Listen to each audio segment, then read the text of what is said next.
Okay, writers. So yesterday we've been talking about how we need to make our writing really easy for other readers to read our writing. And a lot of you have been asking me questions. A lot of you have been saying, can I read this as you're writing? And you're saying, can Miss Carr read this? And you're saying, can my writing partner read this? And sometimes it's hard because it's hard to read your words, and this is why, because some of you only have maybe one or two letters in some of your words.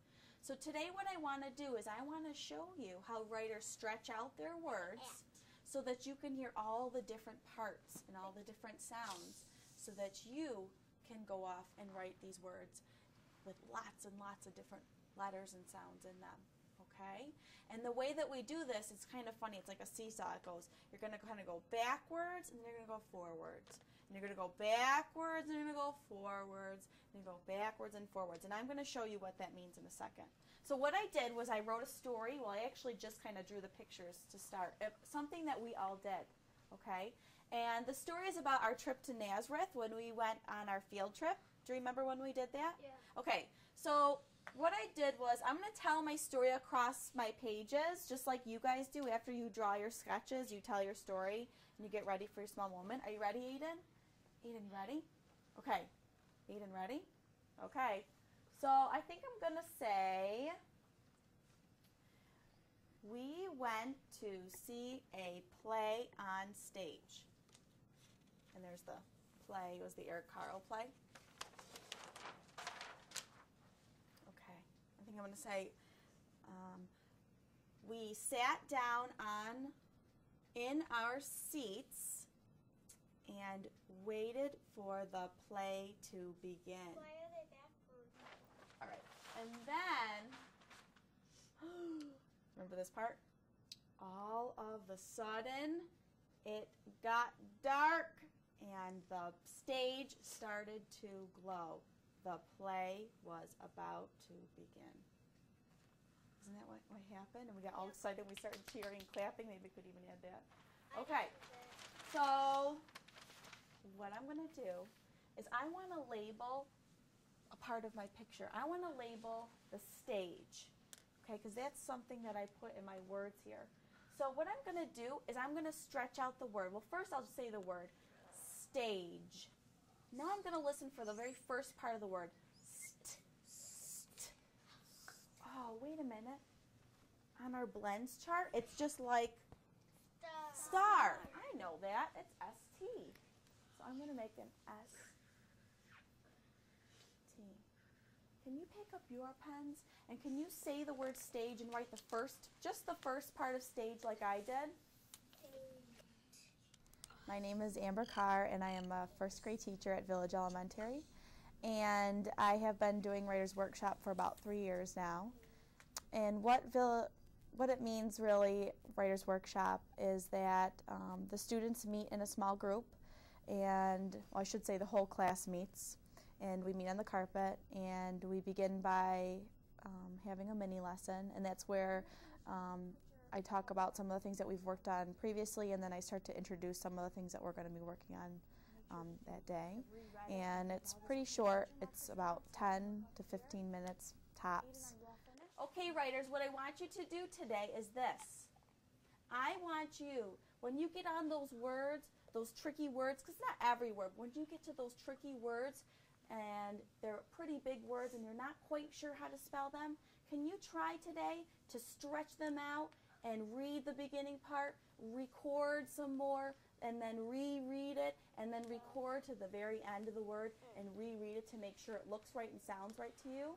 That's what makes us have easy to read writing. Can you try that today? And I'll come around and see how you do. Do you think you can do that? Yeah. Okay. A long time ago, I got my tonsils taken out. I had to drink yucky medicine. Then had to put me asleep. I didn't feel anything. I couldn't hear anybody talking. After I got to walk a movie, and then I got a popsicle, and then I went home and it was a little sore. Okay. Basically, the primary units of study focuses on what's called small moment stories.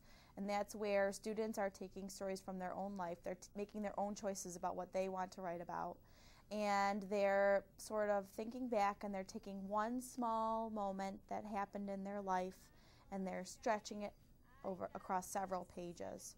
So a lot of times, I know teachers have referred to this before as like seed ideas. They're just small, tiny things that students choose from their life. And then as they stretch those stories out across several pages, that's really where all the details come into play. Last night, my mom brought Polar Express home. Polar Express home? Hold on a second. Polar Express home? So what happened? And then my mom said to my dad, go to bed. Go to bed? Why? Because he was gonna fall asleep.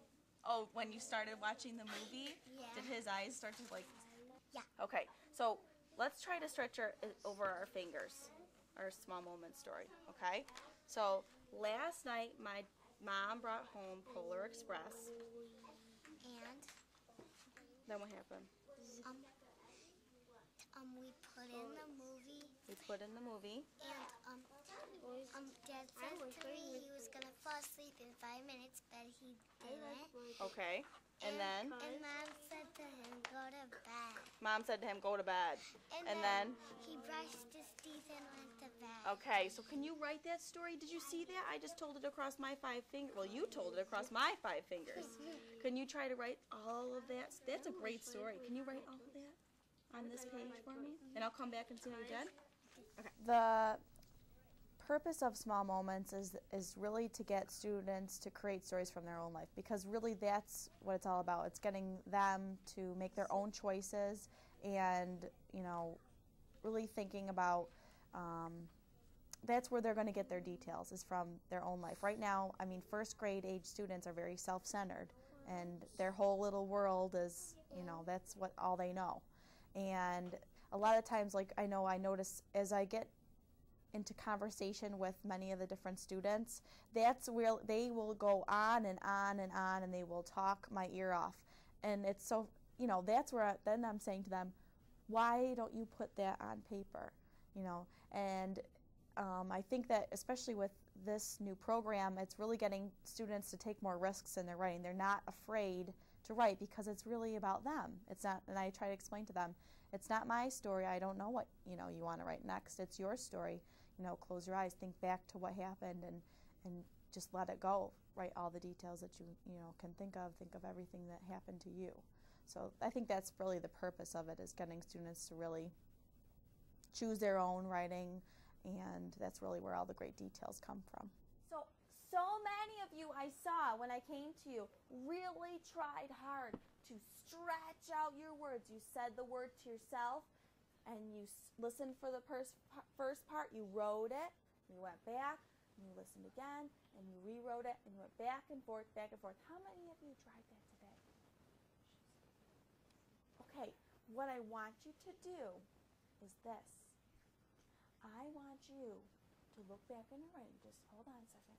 Look back in your writing, and I want you to look for those words that you thought, I'm not really quite sure how to write this word, but I'm going to stretch it out, and I'm going to try to make it easy to read for other readers, to read my writing. I'm going to stretch it out, listen for all the sounds.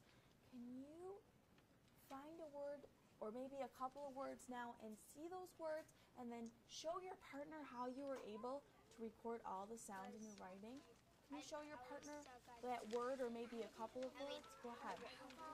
Because I didn't know what voice was. I was stuck on also Polar Express because it was just like a really long word. I'm going to have Amanda come up and share with you one of the words that she had a hard time with. Can you put your papers down and just put your eyes up here for a second? I was stuck on the word bus driver. I knew the word bus, and then went back and I Can I hold it for you so you can show them? and then I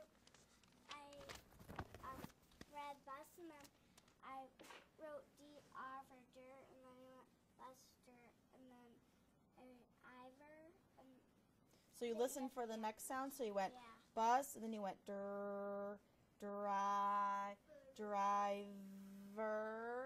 Yeah. Oh my gosh, isn't that so smart what she did? Amanda, thank you for sharing that with us. Writers, I guess, in my own opinion, the progression is really within your classroom. It's within your student. You have students coming in at first grade age that still only have beginning and ending sounds, and I have students coming in at first grade age that can spell long vowel words. But it's kind of getting a good look at where they are in their writing when you're conferencing, when you're doing that one-on-one conferencing. It's looking into their writing, really examining it and saying to yourself, okay, this is what I'm seeing. Where am I going to take this child? Where am I really going with them? What do they really need in their writing? Sometimes it's mechanics. I know right now I have kids that still are working on beginning a sentence with a capital, putting punctuation in their writing. That's big. Sometimes it's getting to just understand the concept of small moment, what that means. I still have kids that it's like a list story. First I went to the store, then I went to my dad's house, then we went in the pool, and that's not really what small moments are. So it's really getting the kids looking at their writing, listening to them, that's a big part of it, and then sort of gearing them to where you want to take them. Where do you think they really need to go in their writing?